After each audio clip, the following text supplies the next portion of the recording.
అందరూ దేవుని సన్నిధిలో పరిచర్యలో లేకపోతే మన పరిచర్యలో చేసేది నేర్చుకోవాలి.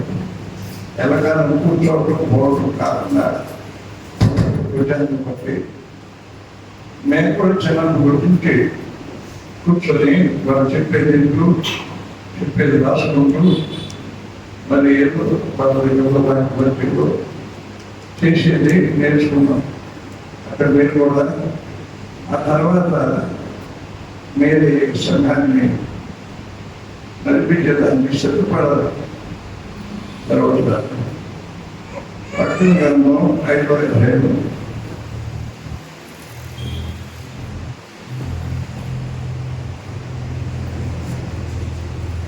6వ వచనం.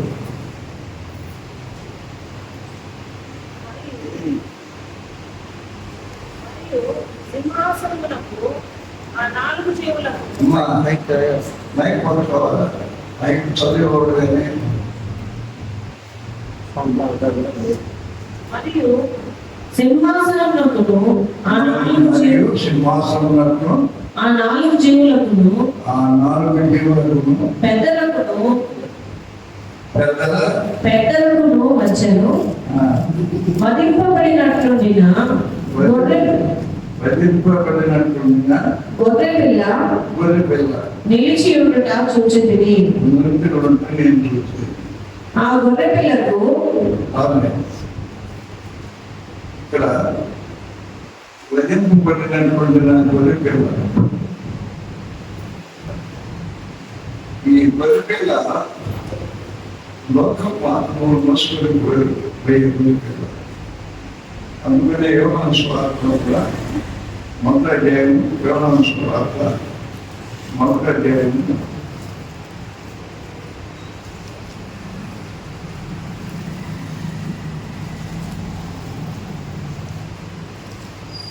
29వ వచనంలో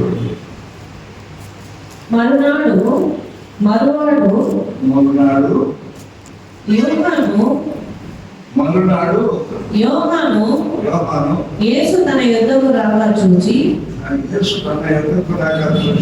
ఇదిగో లోక పాపము మోసుకొని పోవు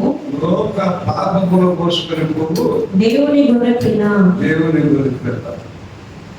ఈ దేవుని గొర్రె పిల్ల ఎక్కడి నుంచి ఎక్కడికి వచ్చింది? ఏం మోసం పోయేదానికి వచ్చింది? లోక పాపములు మోసుకొని పోయేదానికి వచ్చింది. నీతి మంత్రులు ఒకడు లేడు అనే విషయం వస్తే మనం కూడా నీతి మంత్రులు కాదు. కనుక మనం దేవుని యొక్క వర్గం చేత పోషించబడాలి. అందుకని పూర్వకాలం ముందే పునాదులు వేయబడక మునిపే నీ నా పాపములు క్షమించేదానికి అవసరంగా లోక పాపము మోసుకుని పోయేదానికి పరలోకం వెళ్ళి పూర్వకానికి దిగు వచ్చాడు. దేవుడు ఎక్కడ ఉంటాడు? దేవుడు పరలోకంలో ఉంటాడు. మహాకాశాన్ని పంచాలన్నటువంటి ఆయన ఆకాశం నుండి మానవులను రక్షించేదాన్ని, నిర్మలను రక్షించేదానికోసంగా ఆ మహిమ కోల్పోయి ఆ మహిమలో కోల్పోయాడు. ఆయన అంటే ఆయన మహిమ స్వరూపి. ఆ మహిమను కోల్పోయి మానవుడిగా అతి సూక్ష్మమైనటువంటి మరియ గర్భం ఆయన జన్మించాడు. స్త్రీని అడిగితే అనుభవం ఉండేది ఆమెకు తెలుసు. అనుభవం లేదు. స్త్రీకి మాత్రమే తెలుసు కాదు. అందువల్ల ఆయన పరలోకంలో దిగువచ్చి తల్లి వారి గర్భంలో ఆయన ఉద్భవించాడు. శరీర రాజుగా ఉద్భవించాడు. చూడండి సువార్త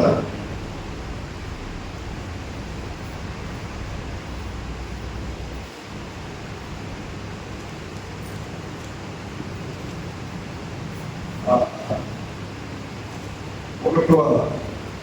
పేతురు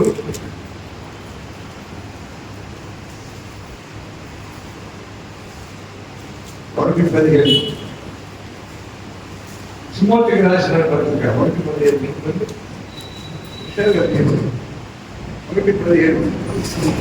పాపులను రక్షించుటకు క్రీస్తు యేసు లోకమునకు వచ్చెనను. క్రీస్తు యేసు ఈ లోకానికి వచ్చెనను వాక్యము వాక్యము నమ్మదగినది పూర్ణాంగీకారములకు యోగ్యమైనది. కాబట్టి వారిలో నేను ప్రధానుడను. 3వ అధ్యాయం 16వ వచనం చదువుకోండి. 3వ అధ్యాయం 16.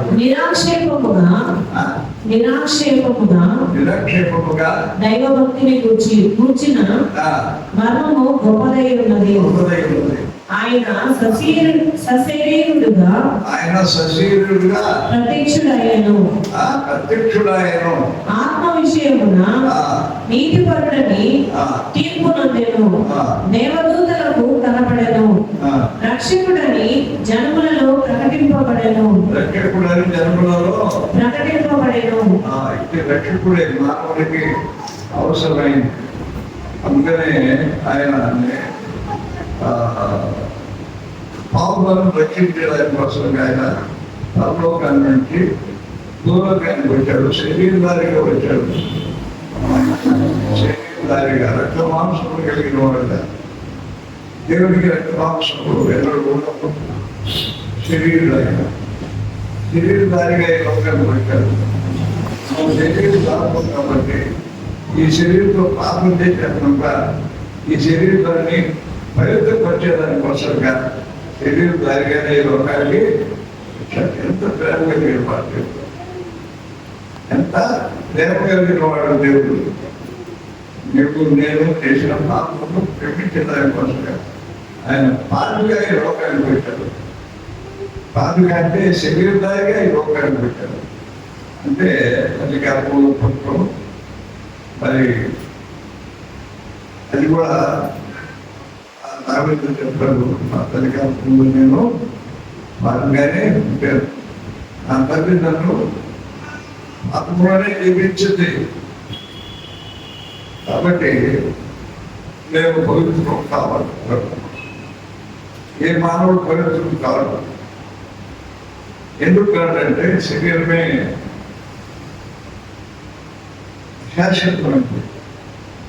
శాశ్వతమైనది కాదు. కనుక ఈ శరీరాన్ని శిక్ష విధించాలి.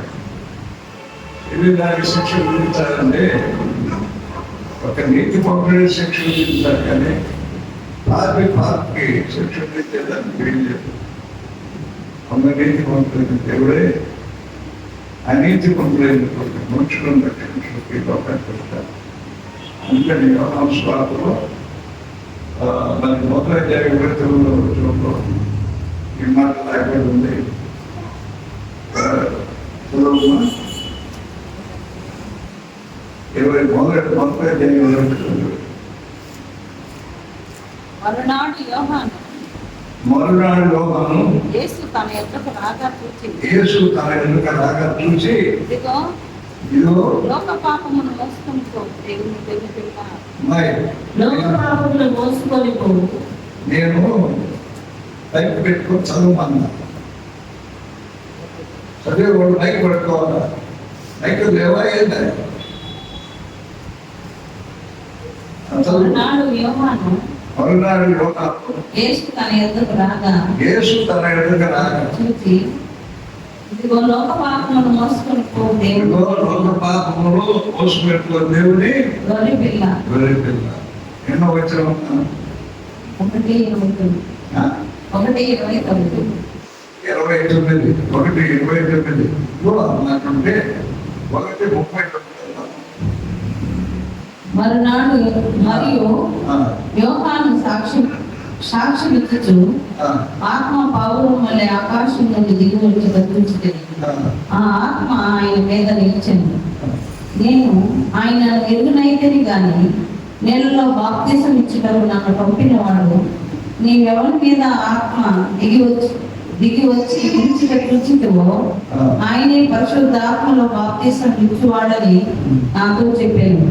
ఈయనే దేవుని కుమారుడని నేను తెలుసుకొని సాక్షి దేవుని కుమారుడని దేవుని కుమారుడు గొర్రెపిల్ల మీద లోకానికి వచ్చాడు.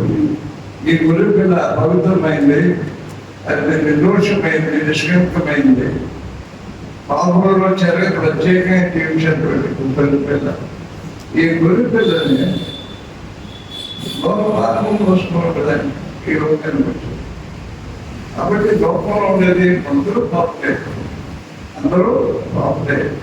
ఈ పాపని పవిత్రంగా చేసి పరలోకాన్ని తీసుకుపోయేదాన్ని బట్టి, ఎందుకంటే పవిత్రులైన నిర్దోషి నిష్కల్మకుడు పాపంలో చేరక ప్రత్యేకంగా జీవించాడు. ఇది ప్రత్యేకంగా జీవించినటువంటి దేవుడే గొర్రెపిల్లగా లోకానికి వచ్చాడు. ఆయన మానవుని యొక్క పాపాన్ని తల మీద వేసుకొని ఆయన శివుడు తన రక్తాన్ని కాచాడు. ఆయన మనం చేతులు చేసిన పాపం కొరకు ఆయన చేతులు అదవుతో చేసిన పాపం కొరకు ఆయన పాపంతో మేకుడు కొట్టించుకున్నాడు. అదో ముందుకి మన తనతో ఆలోచన ద్వారా చేసిన పాపం. సరే ఆలోచించండి, జన్మ కర్మ పాపంలో ఎన్నో పాపాలు చేశాం. అప్పుడప్పుడు వాటి జ్ఞాపకం వస్తుంటాయి. అప్పుడప్పుడు జ్ఞాపకం వస్తుంటాయి. అంటే మనం చేసేది పదవులు అప్పటికే ఉంటాయి. కానీ అవి కూడా పాపం మనం వెంబడించుకుంటాం అంటే మనం పూర్ణమైనటువంటి ఆత్మ కలిగిన వారు అవుతాం. పూర్ణమైన ఆత్మ కలిగి ఉంటే గుణాత్మక నుండి వెళ్ళిపోతుంది. ఆలోచనలు వీటిలో పాపం, అన్నింటిలో పాపం ఉన్నందువల్ల మానవుడు ఎప్పుడు పవిత్రుడు కాదు. ఎప్పుడు పవిత్రులు అవుతుందంటే పవిత్ర ఆత్మ పొందిన వాడు మాత్రమే పవిత్రుడు అవుతారు. పవిత్ర ఆత్మ ఏం చేస్తుందంటే అపవిత్ర ఆత్మను బలపరుస్తూ ఉంటుంది. ఎందుకంటే మనం పరిశుద్ధాత్మని మొదలుపెడతాం. అయ్యా ఈ ఆలోచన వల్ల సాధారణ వాళ్ళు అందుకని ఎవరు కూడా సరిపోయింది అనేది పరిశుద్ధాత్మ ద్వారా రెండింటిని అలా పాల్గొన్నప్పుడు అంటే పరిశుద్ధ పవిత్రులు అవుతాడు. ఎక్కువ పవిత్రులు అంటే దేవుడి ఆత్మ దేవుడు ఉంది. అందుకంటాడు పరిశుద్ధాత్మ అందరికీ యోగాలో ప్రార్థించినప్పుడు ఆత్మ గురించి యేసు మీద వాలి ఏమంటాడు? ఇదిగో ఒక పాపములు దేవుడి గురించి. అదే కాకుండా పావులో ఆయన మీద వాళ్ళప్పుడు ఇదిగో దేవుని గొర్రెపిల్ల. ఈ దేవుని గొర్రెపిల్ల భూలోకానికి వచ్చి భూలోకంలో ఉండే ప్రతి మానవుడిని కటాక్షించి ప్రతి మానవుడి యొక్క అపవిత్రాత్మని తీసుకొని ఆయన పరలోకానికి పరలోకంలో అంటే ఈ పరలోకం చేయనటువంటి యేసు క్రీస్తు ఆ శిలువలో వేలాడినటువంటి యేసుని నీ కొరకు నా కొరకు అందరి కొరకు వేలాడినటువంటి యేసు క్రీస్తుని మనం దాపి తీసుకోవాలి. బాబా నేను పాపేను పవిత్రుడు, నేను పాపినైను పవిత్రుడు, నా పాపాలు క్షమించు. ఈ యొక్క యేసు క్రీస్తు రక్తం ప్రతి పాపం మనలో పవిత్రులుగా చేయాలి. ఆయన రక్తాన్ని ఆశ్రయించా పవిత్రులైన అయితే అది మనం లోపలికి వస్తూ ఉంటే అందువల్ల ప్రభువుని ఎప్పుడు ధరించగలిగి ఉంటే ఏం చేయలేదు. బలవంతుడైన ప్రభువు మరిగినటువంటి మానవుడు ఈ మానవులకి ప్రభు చేయాలంటే బలవంతుడైపోతాడు. పరలోకుడైపోయి మన పాపాన్ని మనం జీవించడానికి మనకు శక్తి లభిస్తుంది. అందుకని చూడండి, కలవలసిలో దేవుడు యేసు ఎలాంటి ఉన్నప్పుడు అయ్యా నువ్వు మమ్మల్ని తప్పించు నీకు సాధ్యమని పంపడికి వెళ్తాడు. రెండవ రంగం ఏమన్నాడు? ఆయన పవిత్రుడు, ఆయన పవిత్రుడు, మనం పాపం కనుక ఆయన మాత్రమే తను రక్షించుకోగలడు, మనం కూడా రక్షించగలడు. కనుక ప్రభా నా పాపం క్షమించు. ఎన్ని పాపాలు చేసి ఉంటాడో ఆ దొంగ, అనేకమైన పాపాలు చేశాడు, కానీ ప్రభు సన్నిధిలో ఒప్పుకున్నాడు. మనం కూడా నిలిచి ఒప్పుకుంటున్నాం. ప్రభు సన్నిధిలో మనం నిలిచి ఒప్పుకుంటూ ఉన్నారు. చాలా మంది అంటారు నువ్వు రక్షించబడి ఆఫీసులు తీసుకున్నావు కదా, ఇంకా పాపం అంటారు. వాస్తవే, అది వాస్తవే. అయితే నా శరీరాలను బట్టి శరీరంతో చేసిన పాపలు మనకి ఆత్మకు వస్తున్నాయి.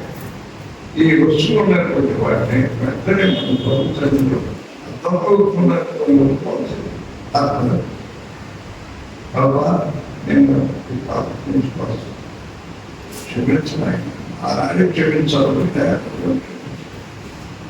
నిత్యం సరిగ్గా మన ప్రాణులు